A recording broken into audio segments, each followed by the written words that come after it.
আজকে আমি একটি সাবুদানার পুডিং বানিয়েছি।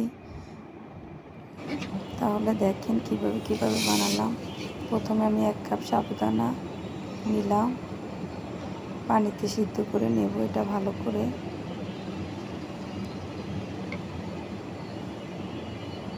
এটা যতক্ষণ না সিদ্ধ হয় ভালোভাবে ততক্ষণ আমি চুলায় সিদ্ধ করতে থাকবো। এই তো মোটামুটি সিদ্ধ হয়ে গেছে আমার সাবুদানাটা।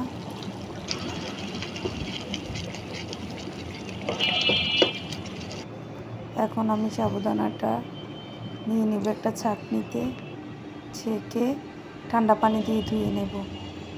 এরপর আমি এখানে 3 কাপ দুধ নিয়ে নেব। যে যতটুকু বানাতে চান ততটুকু নেবেন। এরপর 1/2 কাপ চিনি দিয়ে দিলাম।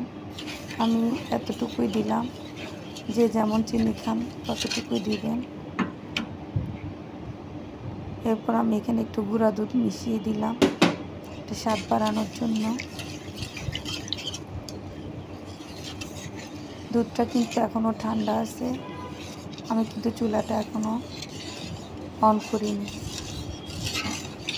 আমি ভালোভাবে মিশিয়ে নিচ্ছি দুধটা। তারপর আমি 1 টেবিল চামচ আগার আগার পাউডার দিয়ে দিলাম, দিয়ে মিশিয়ে দিলাম দুধটা ভালোভাবে। না মেশালে কিন্তু গরম অবস্থায় এটা মিশবে না, ঠান্ডা অবস্থায় মেশাতে হবে। এরপর আমি একটা বলক আসা পর্যন্ত অপেক্ষা করে সাবুদানাগুলো দিয়ে দিলাম। এটা বেশি সিদ্ধ করা লাগবে না, এটা একটু ভালোভাবে মিশিয়ে দিলেই হয়ে যাবে। এটা আমি ভালোভাবে এটা একটু আস্তে আস্তে স্লোভাবে মিশিয়ে দিচ্ছি। আমার দুধের সাথে সাবুদানাটা মিশানো হয়ে গেছে।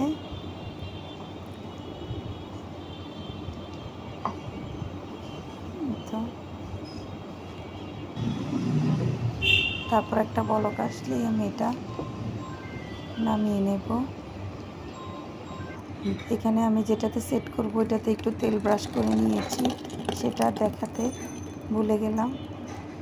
এখন আমি সাবুদানাটা এটার মধ্যে ঢেলে একটু ঠান্ডা করে ফ্রিজে 1 ঘন্টার জন্য রেখে দিয়েছি। ফ্রিজ থেকে নামিয়ে এখন আমি আমার পুডিংটা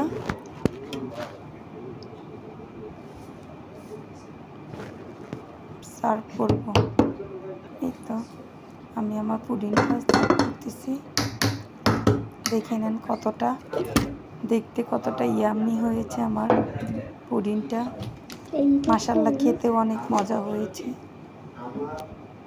দেখে বুঝতে পারতেছেন পুডিংটা কত সুন্দর হয়েছে।